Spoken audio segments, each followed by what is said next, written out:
سلام، مرحبا بكم في حلقة جديدة. طبعا عارفين انا هتكلم عن الاهلي المصري. زي ما توقعنا في مباراة الذهاب الاهلي المصري يتأهل لنهائي دوري ابطال افريقيا للمرة ال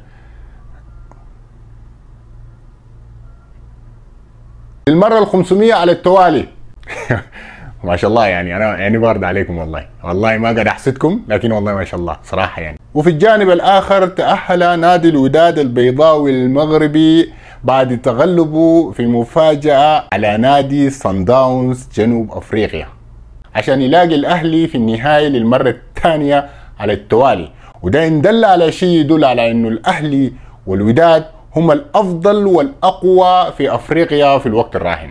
طبعا تأهل صن داونز مفاجأة كبيرة بالنسبة لي، مش تقليلا من نادي الوداد، لكن صن داونز كان عامل موسم تاريخي.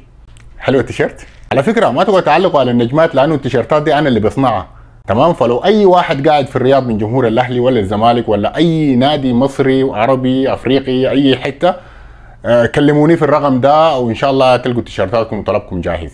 في ناس كتير جدا من جمهور نادي الاهلي مبسوطين جدا بخروج صن داونز. طبعا انت هتقول لي لا نحن كاهلي مش خايفين من اي فريق ومش خايفين، لا احنا كبير افريقيا اوكي، انا متفق معك في الكلام ده. اضرب لك مثال، شفتوا مباراه ريال مدريد مع مانشستر سيتي في انجلترا؟ وشفتوا ريال مدريد كان هزيل ومتواضع جدا قدام امكانيات مانشستر سيتي، انه بيب جوارديولا قدر يحفز لاعبينه على مواجهه ريال مدريد بدون خوف. والعامل النفسي اهم بكثير جدا في مثل هذه المباريات من العامل الفني. رجع لي ورا شويه وشوف لي مباراه تشيلسي ضد ريال مدريد وكيف كانوا منهارين قبل ما يبدوا اصلا يواجهوا الريال. هم اصلا جو قدام الريال مهزومين، ودي الحاجه اللي خلتهم يطلعوا وينهزموا ذهابا وايابا. وبرضه لو رجعنا لورا هنلقى مباراة ليفربول نفس الحاجة، ليفربول جاء قدام الريال مترنح وخايف ومدمر نفسيا تماما، ودي الحاجة اللي خلتهم على فكرة يتغلبوا قدام ريال مدريد في انجلترا ومن ثم في اسبانيا. وهنا لو جينا طبقنا الكلام ده على الاهلي بسبب الهزيمة بخماسية في دور المجموعات، كان ممكن الشيء ده يأثر على الاهلي في المباراة النهائية. ممكن اهلاوي يجي يقول لي لا والله معلش نحن كنا عايزين ينتقم اصلا من صن داونز في النهائي. حبيبي المباراة النهائية اصلا ما مكان للانتقام. تمشي مباراة نهائية لازم تكون مؤهل نفسيا بدنيا فنيا اي حاجة.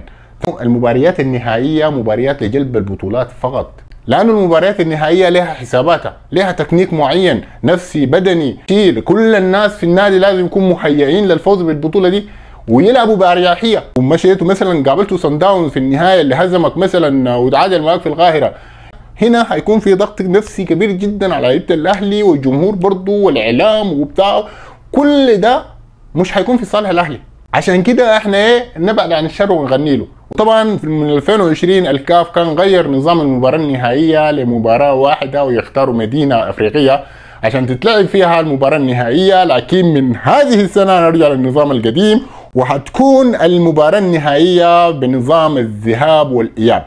طبعا حيكون في تكافؤ في الفرص بين الناديين للفوز بهذه البطولة. الاهلي هيقابل الوداد في المباراة النهائية للمرة الثانية على التوالي، طبعا بعد السنة اللي فاتت في المباراة اللي فاز بها الوداد بنتيجة 2-0 على الاهلي في النهائي، في مباراة اتلعبت في ظروف استثنائية وفي مشاكل وظروف كانت مصاحبة للمباراة قبل واثناء وبعد المباراة وفي كلام كثير جدا، لكن في النهاية الوداد فاز وجمهور الاهلي طلعوا وقالوا مبروك يا وداد بالفوز، لانه في النهايه يا جماعه دي كره قدم، لعبه شعبيه كلنا بنحبها، الفايز مبروك والخاسر هارد لك.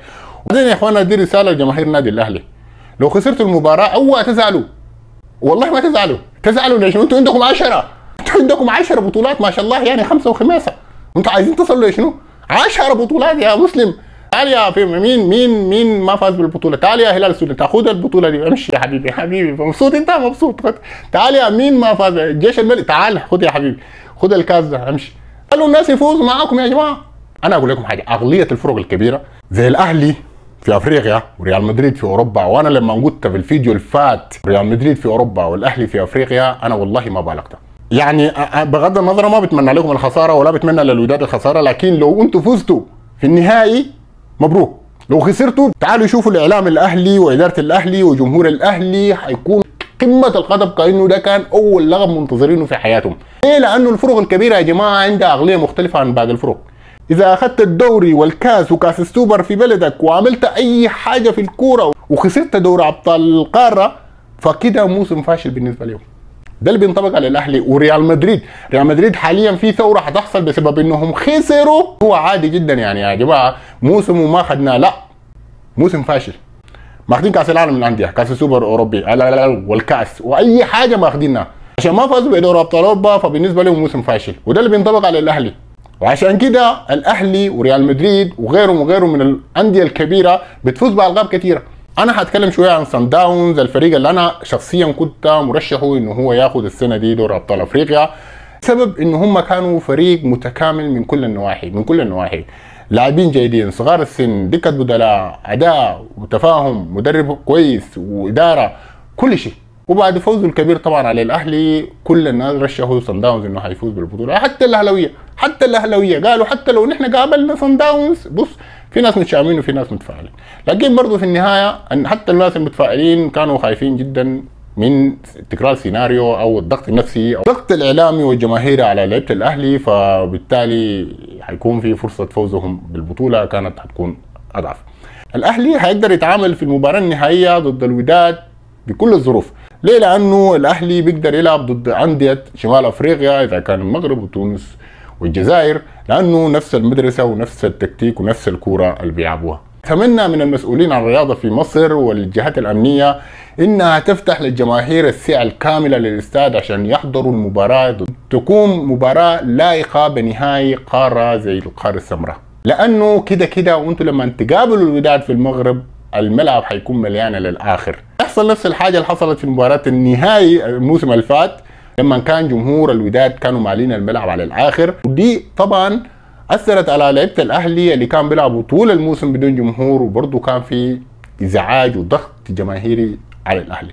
لو لاحظنا الوداد في السنوات الاخيره يا اما بطل يا اما طالع من نص النهائي يا اما هو واصل النهائي. هو الوداد يا اخواننا فريق كبير جدا، والسنه دي كمان لما شفت مبارياتهم وملخصات المباريات اللي ما حضرتها لايف، لا، ده فريق كبير، فالمباراه حتكون قويه جدا ومحط انظار عشاق كره القدم في جميع انحاء العالم.